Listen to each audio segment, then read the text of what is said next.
गई है गिनती हजारों में, इसे लाख मत होने दो। रुक जाओ अपने घरों में, देश को राख मत होने दो। दोस्तों नमस्कार, जय जिनेंद्र। हमारे देश के प्रधानमंत्री बार बार हमसे अपील कर रहे हैं कि देश को बचा लो, लेकिन मेरा कहना ये है कि तुम अपने को बचा लो, अपने परिवार को, अपनी वाइफ को, अपने बच्चों को और अपने माता पिता को बचा लो। क्योंकि देश को बचाने के लिए तो हमारे डॉक्टर्स, हमारे मीडिया कर्मी, सुरक्षा कर्मी, हमारी पुलिस सब अपनी ज़िंदगी दांव पे लगा करके देश की सुरक्षा में लगे हुए हैं। लेकिन आपसे हम यही रिक्वेस्ट कर रहे हैं कि आप अपने को बचा लो और अपने परिवार को बचा लो। ये सिर्फ आप ही बचा सकते हैं, और वो भी अपने घर के अंदर रुक के। ज़रूरी नहीं कि हर बार हम लड़ाई लड़कर, युद्ध लड़कर ही अपने घर को, अपने परिवार को बचा सकें। कई बार हथियार डाल करके, घर पे रुक करके भी हम अपनी और अपने परिवार की रक्षा कर सकते हैं। दोस्तों मैं अपनी इस बात को कहने के लिए एक किस्से के माध्यम से आपको बता रहा हूँ। आजकल आप सब लोग अपने अपने घरों पे महाभारत का सीरियल आ रहा है, वो देख रहे होंगे। महाभारत एक ऐसा काव्य है जिसके बारे में कहा जाता है भूत में, भविष्य में और वर्तमान में जो भी हो रहा है वो सब हम महाभारत देख करके उससे सीख सकते हैं। एक किस्सा मैं आपको महाभारत का सुना रहा हूँ। जब महाभारत का युद्ध कौरव और पांडवों के बीच में हो रहा होता है, तब अश्वत्थामा के फादर गुरु द्रोणाचार्य जी जब उस युद्ध में मारे जाते हैं, तो अश्वत्थामा बड़े क्रोध में आ जाता है और वो नारायण अस्त्र का प्रयोग करता है। तब कृष्ण भगवान जी कहते हैं जो भी युद्ध लड़ रहे हैं कौरवों के अगेंस्ट, वो सब अपने हथियार नीचे रख दो और सब हाथ जोड़ करके खड़े होकर भगवान का नाम लेना शुरू कर दो, और अपने मन से बिल्कुल युद्ध की बात, मारने की बात अपने मन से निकाल दो।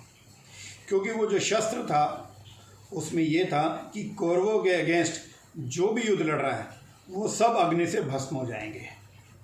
तो कृष्ण भगवान जी को पता था इस वक्त पे अगर हम युद्ध लड़ते हैं तो मारे जाएंगे। तो दोस्तों कुछ देर बाद वो जो अस्त्र था धीरे धीरे उसका असर ख़त्म हो गया, और जैसे ही उसका असर ख़त्म हुआ, कृष्ण भगवान ने कहा अब अपने हथियार उठाओ और दोबारा युद्ध शुरू कर दो। तो दोस्तों कई बार ऐसा समय आता है जब हम हथियारों से लड़कर के युद्ध नहीं जीत पाते, हथियार रखने पड़ते हैं। तो यही समय हमारे देश में, पूरी दुनिया में ये चल रहा है। हम अगर अपने बारे में, अपने बच्चों के बारे में और अपने परिवार के बारे में सोचें तो हमें बाहर नहीं निकलना चाहिए। क्योंकि अगर हम बाहर निकलते हैं तो हम उस बीमारी को अपने घर पर लेकर के आएंगे, और सबसे पहले हमें होगा, उसके बाद हमारे परिवार में, चाहे वो हमारी धर्मपत्नी हो, हमारे बच्चे हों या और कोई बुजुर्ग हो, उन सबको होगा। तो अगर हम ये चाहते हैं कि हम अपने परिवार को बचाएं तो हमें घर से बाहर नहीं निकलना। हम बहुत बड़ा ना सोचें देश के बारे में, पूरी दुनिया के बारे में।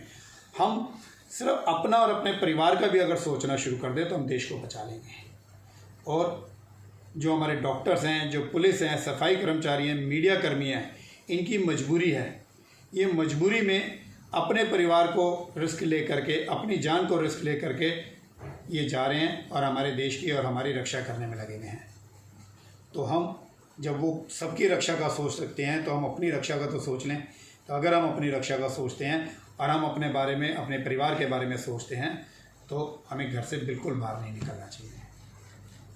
मुझे उम्मीद है कि आप लोग अपने बारे में, अपने परिवार के बारे में सोचेंगे तो हम भी बचेंगे, हमारा देश भी बचेगा, और ये पूरी दुनिया की मानवता के लिए एक बहुत अच्छी काम होगा, बहुत अच्छा आपका सहयोग होगा। बहुत बहुत धन्यवाद। एक बार दोबारा आप स्वस्थ रहें और सुरक्षित रहें। धन्यवाद।